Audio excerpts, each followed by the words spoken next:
அனைவருக்கும் வணக்கம். Onion export எந்த அளவுக்கு ஏற்றுமதி ஆகுது அப்படிங்கிற தகவலை தான் உங்க கூட நான் இன்னைக்கு பகிர்ந்துக்க போறேன். 2025 ஜூன் மாசத்துல மட்டும் இந்தியால இருந்து மொத்தமா எக்ஸ்போர்ட் ஆன பெரிய வெங்காயத்தோட வேல்யூ என்னன்னு பாத்தீங்கன்னா 283 கோடி.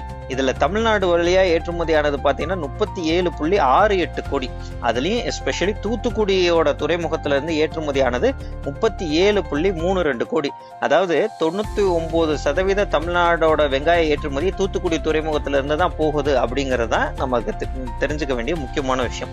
அதுக்கப்புறம் பெங்களூர் ரோஸ் ஆனியன் சொல்லுவாங்க இல்லையா, இது 10 கோடி அளவுக்கு ஏற்றுமதி நடந்திருக்கு.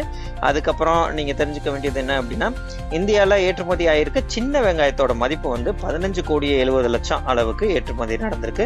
இதுல இந்த 15 கோடி 70 லட்சத்துல தமிழ்நாடு வழியா ஏற்றுமதி ஆனது அப்படின்னு பார்க்கணும் அப்படின்னா 10 கோடி அளவுக்கு தமிழ்நாடு வழியாவே ஏற்றுமதி நடந்திருக்கு. அதுக்கப்புறமா ஃப்ரோசன் ஆனியன் சொல்லுவாங்க. அது பாத்தீங்கன்னா ஸ்லைஸாவோ அல்லது கட் பண்ண அந்த பீசஸாவோ ஃப்ரோஸ் பண்ணி எக்ஸ்போர்ட் பண்ணக்கூடியது. அது பாத்தீங்கன்னா 86 லட்சம் அளவுக்கு தான் இப்போ எக்ஸ்போர்ட் நடந்திருக்கு. ஆனா இதுல உள்ள ஒரு விஷயம் என்ன அப்படின்னா, தமிழ்நாடு வழியா எதுவுமே போகல. அதாவது இந்த ஃப்ரோசன் ஆனியன் தமிழ்நாட்டுல பண்றதுக்கு ஆள் இல்ல அப்படிங்கறது தான் இதுல தெரிஞ்சுக்க வேண்டியது.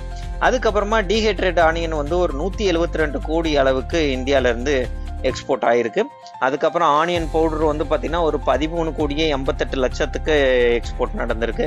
ஆனியன் பிளாக்ஸ் அப்படின்னு சொல்லக்கூடியது அது பாத்தீங்கன்னா ஒரு 3 கோடியே 40 லட்சத்துக்கு எக்ஸ்போர்ட் நடந்திருக்கு.